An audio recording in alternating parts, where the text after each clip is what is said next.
ខ្ញុំក៏សូមនមស្ការចំពោះព្រះថេរានុថេរៈគ្រប់ព្រះអង្គសម្រាប់ពលញោមពុទ្ធបរិស័ទប្រុសស្រីគ្រប់គ្នាក្នុងវីដេអូនេះអានឹងធ្វើធម្មកថាខ្លីមួយដែលនិយាយអំពីភាពឈួតនេះមាន8ប្រការឬក៏មាន8យ៉ាងទី1កាមមតកោឈួតព្រោះកាមទី2កោធម្មតកោឈួតព្រោះក្រោធទី3មោហមតកោឈួតព្រោះមោហៈទី4ទិដ្ឋម្មតកោឈួតព្រោះទិដ្ឋិទី5សុរមតកោឈួតព្រោះសុរាទី6បតមតកោឈួតព្រោះប្រមាថកម្ដៅទី7យៈខមតកោឈួតព្រោះអនុជរូបទី8ជាសនមតកោឈួតព្រោះវិនិច្ឆ័យសម្បត្តិចឹងអាត្មាភាពនឹងអធិប្បាយខ្លីៗដើម្បីឲ្យញោមកាន់តែយល់ឲ្យបានស៊ីជម្រៅជាងនឹងបន្តិចប៉ុណ្ណាទី1កាមមតកោឈួតព្រោះកាមនិសោតមិនសំដៅត្រឹមតែបុរសនិងស្ត្រីរួមរស់នៅជាមួយគ្នាទេសូម្បីតែការប្រាថ្នាឲ្យបានសម្បត្តិយ៉ាងនេះការប្រាថ្នាឲ្យបានសម្បត្តិយ៉ាងនោះការជាប់ចម្ពាក់នៅក្នុងបញ្ចកម្មគុណរូបសម្លេងក្លិនរសថតចម្ពាក់ជាដើមនេះក៏ហៅថាឈួតព្រោះកាមដែរទី2កោធម្មតកោឈួតព្រោះក្រោធការប្រទុសរាយការបិទបៀនចំពោះជីវិតមនុស្សសត្វដោយការជេរប្រតិចការប្រមាថមាក់ងាយនិន្ទាការលើកដៃប្រហារដោយដំបងដោយកំបិតដោយដុំថ្មជាដើមហ្នឹងហៅថាការប្រទុសការកោតខឹងទី3មោហមតកោឈួតព្រោះមោហៈនេះគឺអវិជ្ជាការមិនចេះមិនដឹងគឺជាបុគ្គលល្ងងខ្លៅមិនដឹងនៅធម៌របស់ព្រះអរិយបុគ្គលមិនដឹងនៅការកើតឡើងនៅរូបធម៌នាមធម៌ការរលាស់ចេញនៅរូបធម៌នាមធម៌មិនដឹងនៅអរិយសច្ចៈ4មិនដឹងនៅមគ្គដែលជាផ្លូវបប្រតិបត្តិកម្មព្រះពៀនអវិជ្ជានេះដូចជាបុគ្គលដែលនៅក្នុងទីងងឹតដែលមិនមានពលិអ្វីចូលមកដើម្បីដើរបុកនេះបុកនោះអញ្ចឹងគឺ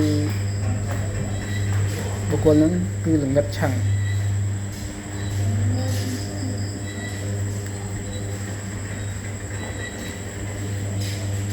ហើយទី4ទិដ្ឋម្មតកោឈួតព្រោះទិដ្ឋិនេះប្រែថាការយល់ឃើញជាមច្ឆទិដ្ឋិពោលសំដៅយកមច្ឆទិដ្ឋិនេះមាន2យ៉ាងគឺសសតទិដ្ឋិយល់ឃើញថាលោកនេះទៀងដូចជាយល់ឃើញថាអ្នកដែលកាត់សត្វជាតិខាងមុខទៀតនឹងកាត់សត្វទៀតអ្នកដែលកាត់មនុស្សជាតិនេះនឹងកាត់ជាមនុស្សទៀតអ្នកដែលកាត់នរកជាតិខាងមុខទៀតនឹងកាត់នរកទៀតអញ្ចឹងឬក៏អ្នកដែលកាត់មនុស្សកាត់នៅក្នុងតកូលអ្នកមានសុខស្ដំជាសទ្ធិជាឧបញ្ញាជាឯកឧត្តមដីនៅពេលដែលជាតិខាងមុខទៀតក៏កាត់នៅក្នុងតកូលអ្នកមានទ្រព្យសម្បត្តិឯកឧត្តមឧបញ្ញាសទ្ធិអញ្ចឹងទៅ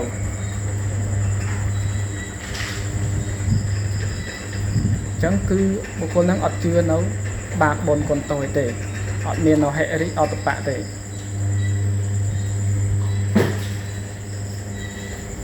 ញ្ចឹងការប្រព្រឹត្តអំពើអាក្រក់ហ្នឹងគឺពេញទំហឹងបងណាការសម្លាប់សត្វការលួចទ្រព្យគេការប្រព្រឹត្តខុសក្នុងកាមការផឹកទឹកស្រវឹងអីជាដើមហ្នឹងអញ្ចឹងព្រោះតែមាននៅទិដ្ឋិបែបហ្នឹងហើយទី2ហ្នឹងឧច្ឆេទៈតទិដ្ឋិយល់ឃើញថាលោកនេះសូន្យអ្នកដែលស្លាប់ហើយគឺមិនកើតទៀតអញ្ចឹងបុគ្គលហ្នឹង អត់មាននៅហេអតបៈទេអត់មានខ្លាចបាបឬក៏ចង់ធ្វើអំពើបុណ្យអីទេព្រោះថាក្នុងជាតិហ្នឹងស្លាប់ហើយគឺសូន្យ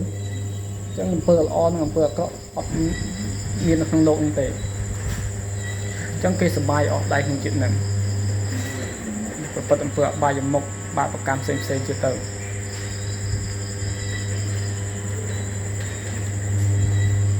ហើយដល់ទី5គឺសរមត្តកោឈុតព្រោះសូរាញោមដែលឃើញស្វឹងសូរាបាត់បង់ស្មារតី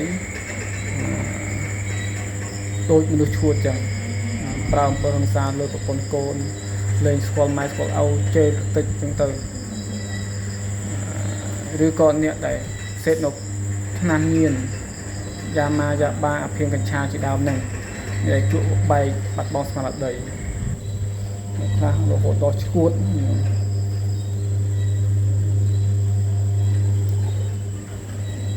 ហើយដល់ទី6បតមត្តកោឈួតព្រោះប្រមាត់កម្ដៅ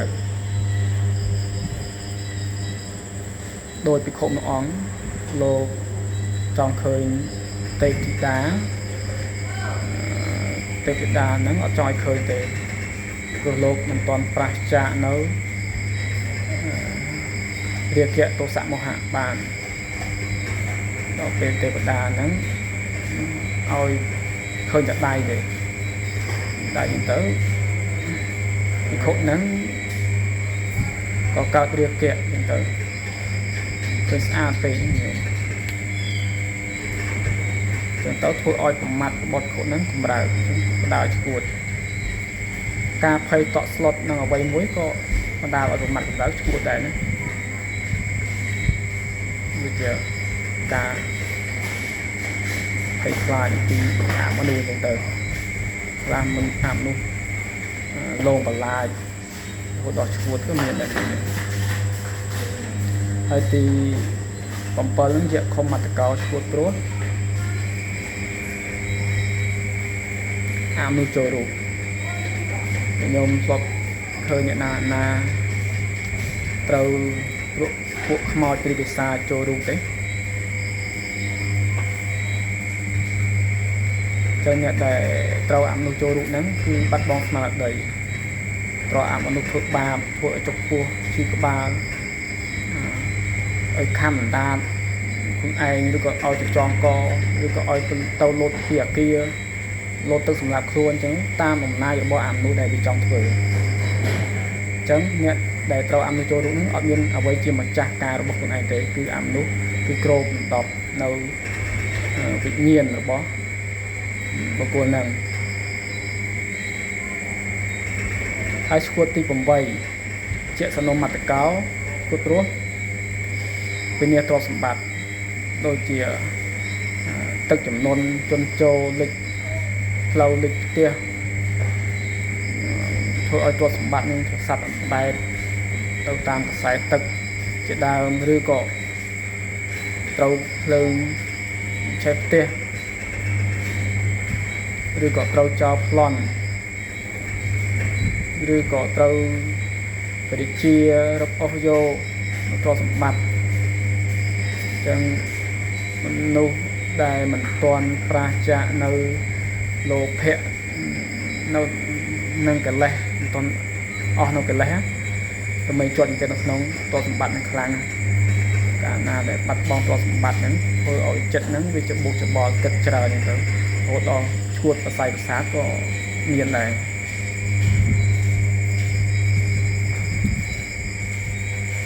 ចឹងឈួតមាន10ប្រការយ៉ាងនេះឯងសូមលើកប្រគេនបុណ្យជូនដល់កណ្ណាគុណចាស់និងខ្ញុំពុទ្ធបរិស័ទគ្រប់គ្នាសូមបានចំណែកបុណ្យស្មើគ្នាអនុមោទនា